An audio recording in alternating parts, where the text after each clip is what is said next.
We interrupt your regular programming at the request of the White House. At approximately 3:15 p.m. Eastern Standard Time, early warning satellites detected 9 Chinese nuclear warheads coming towards the west coast of the continental United States. The warheads will strike in approximately 10 minutes.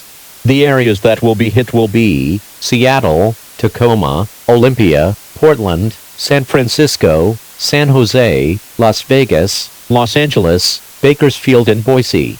We advise that you get to the lowest point in your house. Make sure to put damp towels around cracks in doors and windows.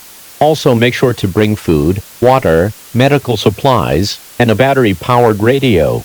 We will provide more information as the situation progresses.